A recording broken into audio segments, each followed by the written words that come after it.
Cervical radiculopathy क्या होती है, क्यों होती है, इसके सिम्टम्स क्या क्या हैं, कब आपने डॉक्टर के पास जाना है, इसका ट्रीटमेंट कौन कौन से हैं, फिज़िकल थेरेपी ट्रीटमेंट क्या है इसका, आज हम इन चीज़ों को डिस्कस करेंगे। सबसे पहले हम ये जानते हैं कि सर्वाइकल रेडिकुलोपैथी क्या होती है।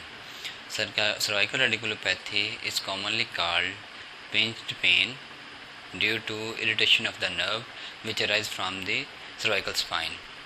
अगर हम आम वर्ड में देखें तो ये एक नर्व की पेन है जो कि नॉर्मली स्टार्ट होती है जब आपकी नर्व या जो सर्वाइकल स्पाइन से निकलती है, आपकी जो गर्दन से निकलती है, जब उसके अंदर कंप्रेशन आती है या किसी वजह से उसके अंदर इन्फ्लेमेशन हो जाती है, तब ये पेन हमारी स्टार्ट होती है।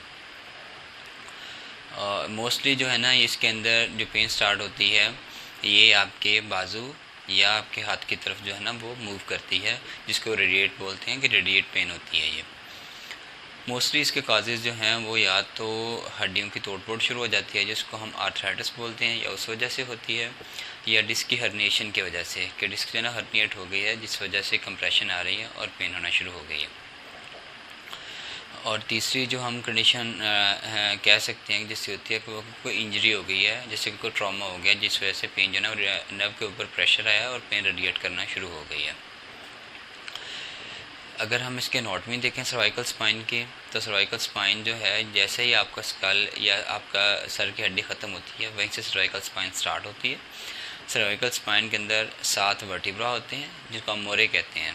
7 मोरे होते हैं जो C1 से लेके C1, C2, C3, C4, C5 और C6 और C7 ये 7 वर्टिब्राज होते हैं। इसके अंदर से 8 जो हैं वो नर्व निकलती हैं।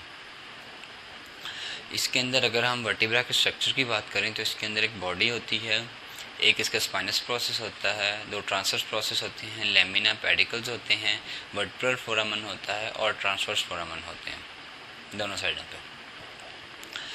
अगर हम बात करें इनके दरमियान की, 2 वर्टिब्रा के दरमियान एक इंटरवर्टिब्रल डिस्क होती है जो कि ½ इंच होती है।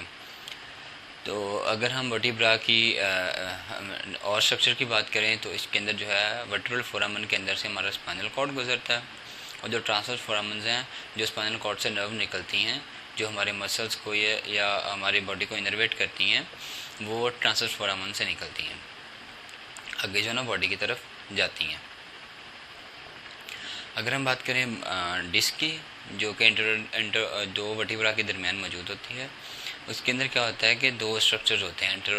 जो होती है डिस्क, इंटरवर्टिब्रल डिस्क के अंदर 2 स्ट्रक्चर्स होते हैं। एक होता है जो आउटर लेयर होती है, एक उसके अंदर जो है वो अलग मटेरियल पड़ा होता है। अगर हम आउटर लेयर की बात करें तो इसके अंदर जो है ना एनुलस फाइब्रोसिस एक स्ट्रक्चर्स होते हैं दागे नुमा, जो एक बहुत सख्त होते हैं, ठीक है, और बहुत कह सकते हैं स्ट्रॉन्ग होते हैं, सकते हैं स्ट्रॉन्ग होते हैं, जिसके अंदर जो है ना जेली लाइक मटेरियल होता है जिसको हम एनुलस पल्पोसिस बोलते हैं।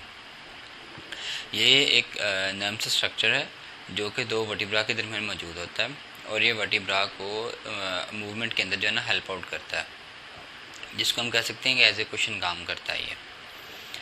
तो अगर हम सिम्टम्स की बात कर रहे हैं कि सर्वाइकल रेडिकुलोपैथी के सिम्टम्स क्या क्या आते हैं, तो सर्वाइकल रेडिकुलोपैथी के सिम्टम्स जो हैं इसके अंदर आपको मोस्टली पेन आती है, स्टिफनेस भी आती है, पेन भी आती है, ठीक है। पेन इस हिसाब की होती है कि पेन आपकी नेक से निकलती है और आपके बाजू की तरफ जाती है, जिस साइड की कंप्रेशन आई होती है उस साइड के बाजू की तरफ जाती है, और बहुत ही शार्प और बर्निंग पेन होती है।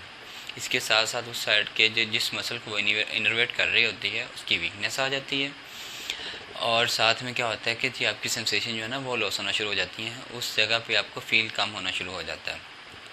अगर हम कॉजेज़ की बात करें तो कॉजेज़ के अंदर सबसे पहला जो कॉज आता है वो आता है जी कि आपके वेयर एंड टेयर, जिसको बोलते हैं कि जी आर्थराइटिस शुरू हो गया। आपकी जो वर्टिब्रल बॉडी है उसके दरमियान डिस्क पड़ी होती है, ठीक है। जैसे ही डिस्क का कोई वर्टिब्रल बॉडी डिस्क जैसे श्रिंक होना शुरू हो जाती है, डिजनरेशन होती है, उसके अंदर से वाटर की कमी होना शुरू हो जाती है, तो आपकी बॉडी क्या करती है, आपकी जो वर्टिब्रल बॉडी होती है उसके साथ ही नई बोन बनाना शुरू हो जाती है, जिसको बोलते हैं हील्स पर। और हील्स पर फिर क्या करती है कि ये जो है ना फिर कंप्रेशन डालना शुरू कर देती है आपके नर्व पे, जो कि स्पाइनल कॉर्ड के अंदर से निकल रही होती है, तब पेन स्टार्ट होती है।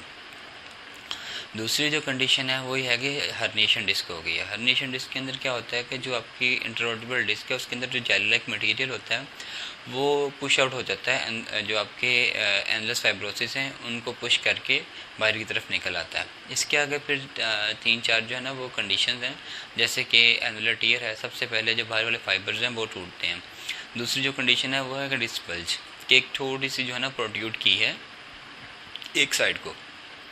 तीसरी जो कंडीशन है उसके अंदर होती है हर्निएशन, कि काफ़ी सारी जो है ना अंदर जो डिस्क है या उसका जो अंदर का मवाद है वो बाहर प्रोट्यूट कर गया।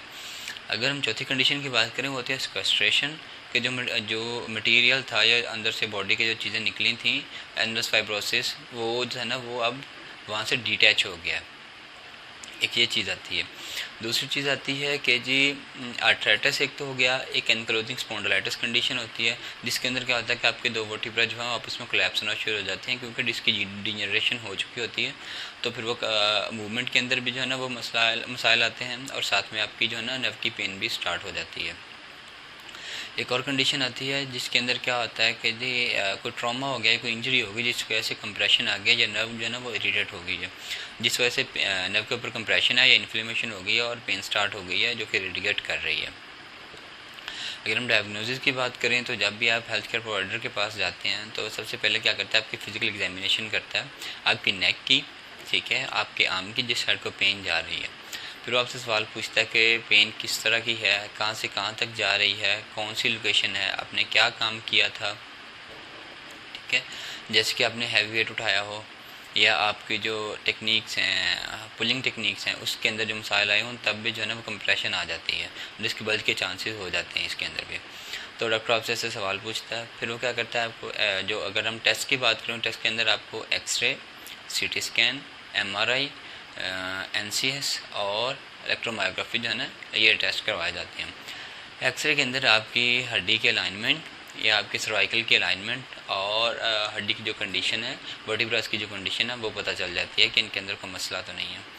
अगर हम बात करें सीटी स्कैन की, सीटी स्कैन एक डिटेल हमें जो है ना वो चीज़ें देता है कि आपकी जो हड्डियां हैं या आर्थराइटिस उनके अंदर स्टार्ट तो नहीं हुआ, उनके अंदर स्पॉन्डिलाइटिस तो नहीं हो गया, स्पॉन्डिलोसिस तो नहीं हुआ, उसके अंदर स्पोर्नाइलोलिस्थेसिस तो नहीं हुआ। ये कंडीशन हमें और डिटेल जो है ना वो सीटी स्कैन के अंदर मिल जाती है। जो आगे एमआरआई करवाते हैं, एमआरआई के दौरान तो प्रॉपर स्टडी पता चल जाती है कि कौन सी नर्व जो है ना वो कंप्रेस हुई है, कहाँ से कंप्रेस हुई है, स्पाइनल स्टीनोसिस तो नहीं हुई। ये चीज़ें जो है ना वो एमआरआई के अंदर पता चल जाती हैं। और अगर हम बात करें एनसीएस की, नर्व कंडक्शन स्टडी की, इलेक्ट्रोमायोग्राफी की, तो वो ये चीज़ें पता चल जाती हैं कि आपके मसल की जो है ना वो कंडक्शन, नर्व की जो कंडक्शन है वो कैसी है, मसल तक जो है ना वो इनर्वेशन पहुंच रही है या नहीं पहुंच रही, कॉन्ट्रैक्शन के दौरान भी और विदाउट कॉन्ट्रैक्शन भी मसल की। तो इससे हमें पता चल जाता है कि जी कौन सी किस वजह से या कौन सी कंडीशन की वजह से पेन जो है ना स्टार्ट हुई है। अगर हम ट्रीटमेंट की बात करें तो ट्रीटमेंट के अंदर 3-4 ऑप्शंस हैं।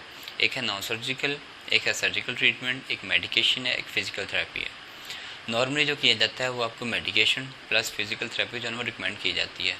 मोस्ट नॉर्मली तो पेशेंट के अंदर ये खुद ही जो है ना रिजॉल्व हो जाती है, लेकिन जिनके अंदर नहीं होती फिर उनको जो है ना ये चीज़ें रिकमेंड की जाती हैं। मेडिकेशन के अंदर आपको non steroidal anti inflammatory drugs दी जाती हैं, जिसके अंदर आपको आइबुप्रोफेन है, नेप्रोक्सिन है, इस क्लास जो है ना वो मेडिकेशन वो दे दी जाती हैं। साथ में समटाइम जो है ना वो आपको ओरल कॉर्टिकोस्टेरॉइड्स भी दिए जाते हैं जो कि इन्फ्लेमेशन को कम कर देते हैं। बाकी इनका कंप्रेशन को कम करने के अमल के दौरान कोई इतना रोल नहीं है। तीसरी जो चीज़ की जाती है वो होती है जी एपिड्यूरल स्टीरॉयडल इंजेक्शन, जो कि आपको जहाँ से नर्व कंप्रेशन होती है वो सर्जन देखता है कि उसने पेन की लोकेशन के हिसाब से कहाँ जो है ना वो एपिड्यूरल स्टीरॉयडल इंजेक्शन देना है।